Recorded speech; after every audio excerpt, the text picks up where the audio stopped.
leveled up. I'm on a new level. Everything I touch turn to gold. I ain't not something special. This one for my haters. I'm a motivator. I make them niggas wanna do better. I want too much, I can never settle. Settle for less, nigga, I can never. If she did better, I probably would've kept her. But oh boy, I found something better. And she gon' do me. Shinigami, right? Shinigami. Okay.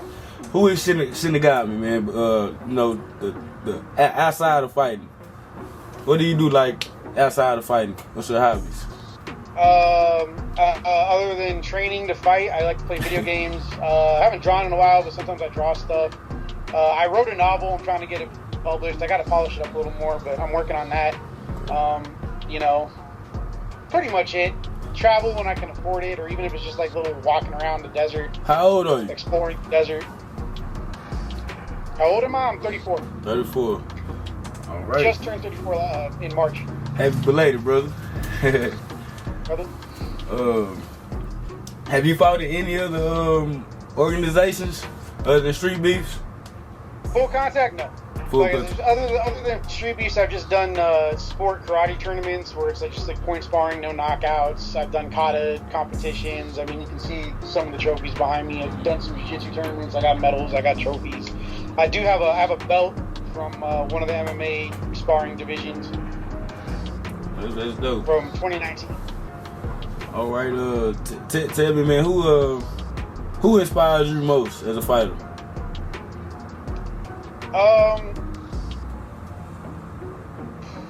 Right now, it really hasn't changed too much. What got me into MMA was Lyoto Michida. Prior to that, I didn't know that you could do things other than Muay Thai, like a combination of Muay Thai and Brazilian Jiu-Jitsu, and do MMA. I was pretty sheltered growing up. My mom didn't let me watch any kind of fighting or anything. Never liked me watching anything violent, except for like the Three Stooges, which was a weird exception.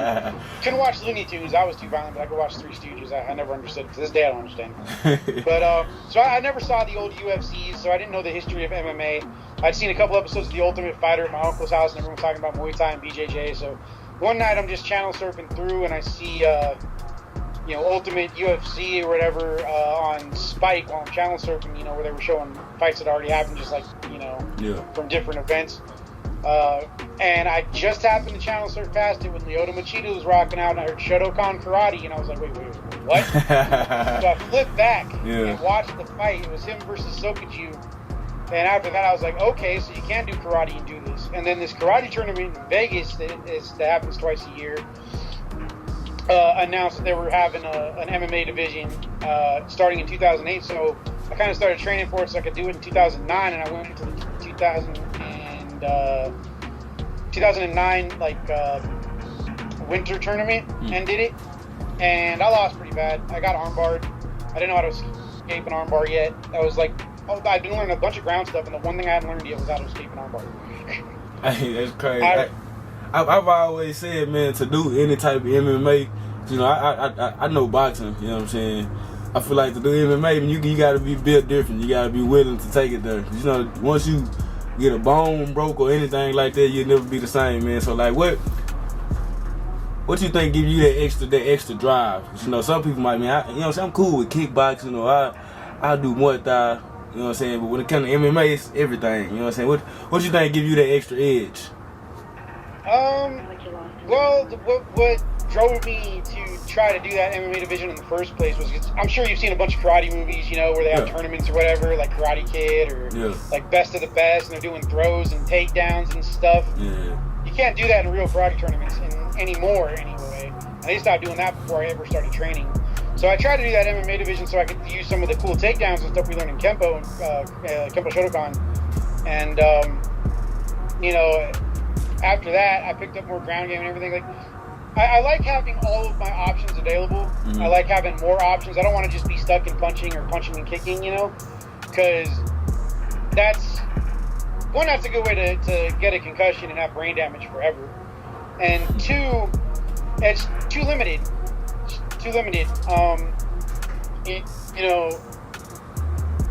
Possibly I might do a kickboxing match in BLK Prime sometime soon, maybe. I don't know yet. Once I get that sorted out for kickboxing, but MMA, dude, it has everything. Ground game, it's got ground and pound, it's got throws, joint lock. there's a lot of things that you learn that you can't do in your standard competitions for certain things. That's I don't know, man. And then just the exposure, dude. Like MMA is like the sport right now for combat. I mean, it's the closest thing to a real fight. And people want to see real fights.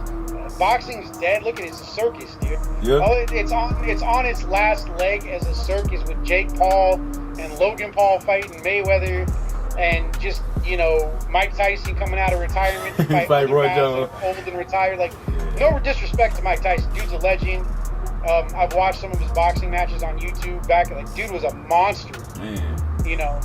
It's just, it's literally just the state of boxing, dude. All these guys from a generation or two ago of boxers that are retired and have been forever, and they're like 50, 60 something years old, coming out of retirement to do matches again. Like, it's not going to save the sport. I mean, yeah, that last fight with Roy Jones Jr. or whatever, I kind of feel like he should have won it. It really didn't matter though. It's not really anything on the line. It was just an exhibition. Yeah. And now he wants to do another one with Holyfield. It's like, I don't know. Yeah. So MMA being the sport to be in right now, and the fact that it incorporates everything I've been training for the last decade, almost. Yeah. I started jiu-jitsu in 2011. No, 2012. Yeah. So, it's been almost a decade for that, and I've been doing karate since 2007. So, man, it is what it is. I feel like that's the best forum for me. And since my long-term goal is actually to teach people full-time, I think that's the best place to get the exposure I need. Most definitely. To get the kind of resume and just eyes on me that will make people want to train with me. I mean, people already want to train with me. I keep getting messages from people that are nowhere near me asking how they can train with me, and I'm not really one set of up to Skype training or anything like that. I'm one of them, man. Right? Like, I do plan one day on being able to do something like that, like some long-distance Zoom call type stuff. Yeah. But right now, I just ain't set up for it, and I wouldn't even really know how to charge for it. But the long-term goal is definitely to open a school, and just MMA is the forum for me to get there. Okay. Both financially and just like, just having my name on it and building a brand. It's the best way to do it. Oh, definitely.